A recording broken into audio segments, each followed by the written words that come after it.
तो ब्राह्मण पिता है, क्षत्रिय माँ है, तो संतान जो होगी वो क्या होगी? छोटी बुद्धि वाला। फिर आप उसको कितना समझाओ, वो नहीं समझेगा। साथियों, इसको इतना भी नहीं पता है कि गुलाब से संकरी कराने के बाद गुलाब ही पैदा होगा, कभी अड़हुल का फूल पैदा नहीं शहद भी होगा। अमृत है और घी भी, लेकिन अमृत अमृत को प्लस कर दो, जोड़ दो तो जहर हो जाएगा। Plus plus minus.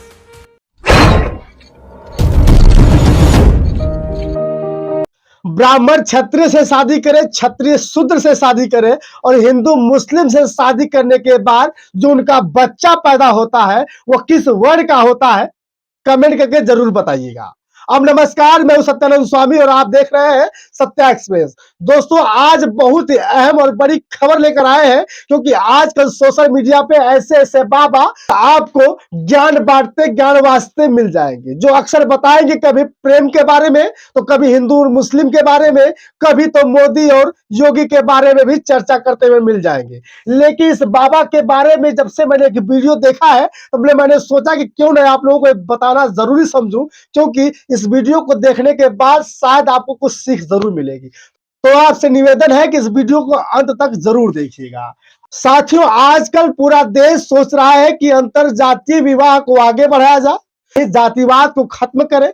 जातिवाद नहीं चाहता है, लेकिन ऐसे ऐसे बाबा जब मंच पे आसीन होकर के बैठ जाते हैं तो सबसे पहले जाति को ही बढ़ावा देने का काम करते हैं। ये कहते हैं कि ब्राह्मणों को शूद्रों से शादी नहीं करना चाहिए, ब्राह्मणों को क्षत्रियों से शादी नहीं करना चाहिए, शूद्रों को क्षत्रिय से शादी नहीं करना चाहिए, यानी किसी जाति को लेकर के किसी दूसरे जाति में शादी नहीं करना चाहिए, क्योंकि शादी करने के बाद जो संतान पैदा होती है उसको वर्ण संकरी कहा जाता है। यानी वर्ण संकरी को आप क्या समझेंगे बताइएगा जरूर। लेकिन इस बारे में बात करें इस बाबा के, आजकल व्यवस्थाएं बड़ी अजीब हो गई है। बाबा लोगों को सम्मान मिलने लगा है, दूर दूर जाकर के लोग कथा सुनने लगे हैं, लेकिन ये महात्मा लोग या कथा के आड़ में ब्राह्मणों को बढ़ावा देते हैं, जाति को बढ़ावा देते हैं, वर्ण व्यवस्था को बढ़ावा देते हैं। और इनका कहना है कि पुरानी परंपराओं को जो नहीं मानता है वो उसी के वजह से ही हमारे देश में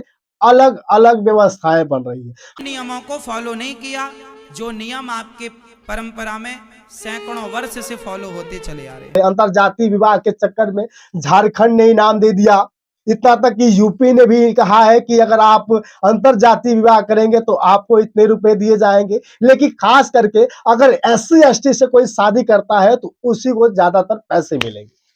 इस कथावाचक का कहना है कि जब लाल गुलाब और सफेद गुलाब आपस में संकरी कराते हैं तो गुलाबी कलर का गुलाब होता है। मेरे प्यारे साथियों, इसको इतना भी नहीं पता है कि गुलाब से संकरी कराने के बाद गुलाब ही पैदा होगा, कभी अड़हुल का फूल पैदा नहीं होगा। इस पाखंडी को इतना भी नहीं पता है कि अगर हम कुछ कह रहे हैं तो उसका मतलब क्या निकलेगा।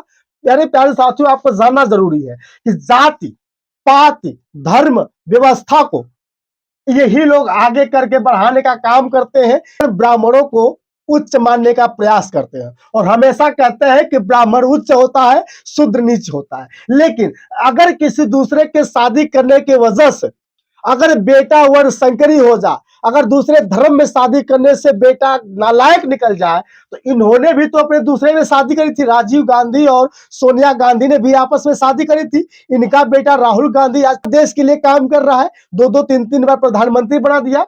अगर बात करें हम मुलायम सिंह यादव की, मुलायम सिंह यादव शूद्र होने के बावजूद भी अगर गुप्ता से शादी की, साधना गुप्ता से, तो इनका बेटा भी तो 2-2 बार मुख्यमंत्री बना। अगर अखिलेश की बात करें तो अखिलेश यादव ने भी शादी क्षत्रिय समाज में करी, डिंपल सिंह से करी, तो ये भी गलत कर दिया। इनका बेटा भी नालायक पैदा होगा।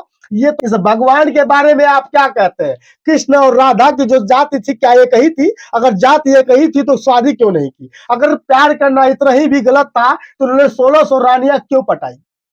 श्री कृष्ण जी ने 1600 रानियां क्यों पटाई? क्या भगवान ने गलती करी थी? अगर आपको समझना जरूरी है, इस वीडियो को जरूर देखिए। शहद भी अमृत है और घी भी, लेकिन अमृत अमृत को प्लस कर दो, जोड़ दो तो जहर हो जाएगा। Plus plus minus. सुन लिया?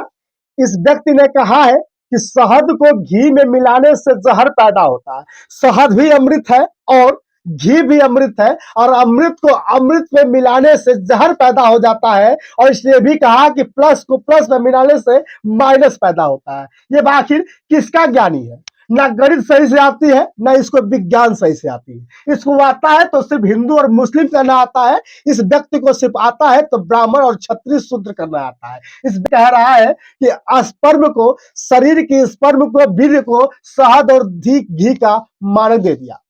साथियों, आपको समझना जरूरी है कि क्या ये से लोग सिर्फ और सिर्फ सच में ज्ञानी होते हैं? अगर ज्ञानी होते हैं तो क्या सच में विज्ञानी होते हैं? लेकिन मुझे नहीं लगता कि ये ज्ञानी होंगे तो विज्ञानी होंगे। विज्ञानी होते तो ऐसी बात नहीं करते, प्लस को प्लस जोड़ करके माइनस नहीं बनाते। अक्सर आप लोगों ने सुना है कि प्लस को प्लस ऐड किया जाता है तो अक्सर प्लस ही आता है, कभी माइनस नहीं आएगा। माइनस तब आता है जब दोनों अलग अलग दिशा में बह रहे हो। यानी अमृत को अमृत से जोड़ने के बाद ये बंदा जहर पैदा कर दिया। लेकिन आज तक आपको यही पता है कि एक स्त्री और पुरुष का जब मिलन होता है तब एक बेटा पैदा होता है। जब बेटा पैदा होता है, चाहे बच्चा बच्ची पैदा होते हैं, तो उसको ये नहीं पता है कि वो किस जाति और किस धर्म से होता है। लेकिन ये बंदा कह रहा है कि अगर ब्राह्मण क्षत्रिय से शादी करता है तो उसका बेटा वर्ण संकरी होगा।